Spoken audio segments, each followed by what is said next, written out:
Hey, salut tout le monde, Jimmy Vigneux, chef de mission pour la mission Milton. Aujourd'hui, on est sur l'eau pour parler de pêche avec un pro de la pêche, Steve Goupil, pêcheur professionnel.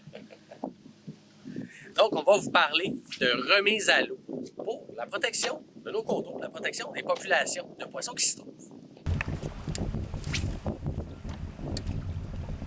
Steve, explique-moi donc, c'est quoi la pêche responsable? La pêche responsable, en fait, c'est de s'assurer que, en fond, nos enfants, nos petits-enfants puissent profiter de ce beau sport-là. Donc, on parle de remise à l'eau, de pêche intelligente. À ce temps-ci de l'année, les touladies ou les truites grises qu'on appelle, ils vont se tenir dans 90-100 pieds de profond. Et pourquoi ils vont dans cette profondeur-là? C'est pour chercher un climat idéal pour qu'ils puissent survivre. Et l'eau de surface, elle est beaucoup plus chaude que cette eau-là ici, au fond, dans 90 pieds. Donc, par exemple, si on dit le quota est de 2 truites grises, ben, puis on s'en va pêcher de la truite grise toute la journée en profondeur, c'est sûr que quand on les remonte à la surface, on change ce qu'on appelle leur climat. Donc, eux, leur chance de survie est très, très basse rendu là. Fait que, tu sais, c'est un peu ça devient un peu de la pêche responsable, peut-être de dire, ben OK, je vais atteindre aussi, je consomme le poisson, je vais atteindre mon quota, puis après ça, je vais aller peut-être faire d'autres genres de pêche, admettons. Il y a des règles qui sont mises en place au niveau là, des quotas pour la consommation.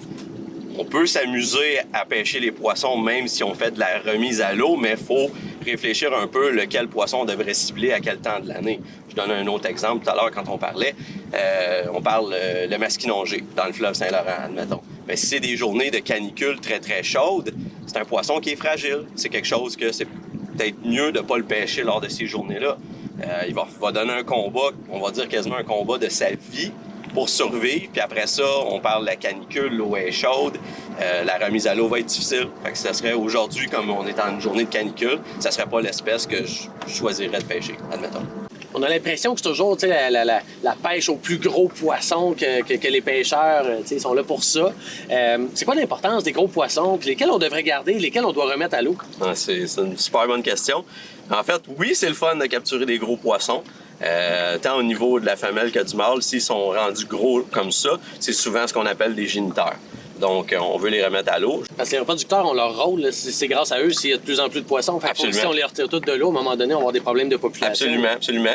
Y a-t-il une sorte de poisson qu'on devrait pas remettre à l'eau, par exemple, parce que ils sont nuisibles ou des choses comme ça? Il y a des espèces invasives dans le fleuve Saint-Laurent, par exemple le goby. C'est un petit poisson qui vient d'Europe, qui est arrivé par les ballasses de bateaux. En fait, le fond du fleuve, là, il en est tapissé. Donc ça, c'est un exemple d'un poisson, je dirais un peu un poisson parasite. La bonne chose, c'est que les dorés, les achigans ont appris à s'en nourrir. Parce que sinon, en général, à part les espèces invasives comme celui-là, la plupart des poissons ont leur place dans l'écosystème. Oui, c'est sûr. On vient de capturer un petit achigan à petite bouche. Là, on voit, il a attaqué ma cuillère. Il l'a manqué. Je l'ai piqué ici. Donc, c'est toujours important, pour une belle remise à l'eau facile, d'avoir toujours les pinces à portée de main. Et là, comme ça, on peut détacher ça facilement.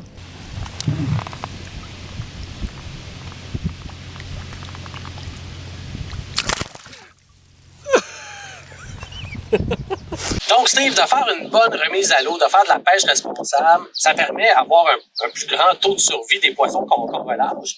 Ce que ça permet, c'est protéger les espèces en disparition, les espèces en danger. Ça permet d'augmenter le taux de reproduction des poissons. Donc, il y a de plus en plus de poissons. C'est une autre chose que ça donne de faire de la pêche responsable et de relâcher les poissons là, de façon responsable. Ben oui, ça va faire en sorte qu'il y en a beaucoup plus dans nos plans d'eau. Comme ça, on va pouvoir passer ce beau sport-là à notre relève, à nos jeunes. On va pouvoir continuer à capturer et faire des belles pêches.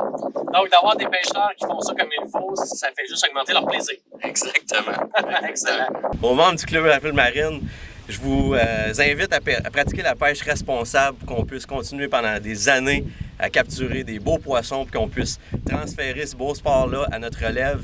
Alors, je vous souhaite un bel restant d'été pour pratiquer la plaisance, la voile et la pêche. Salut tout le monde!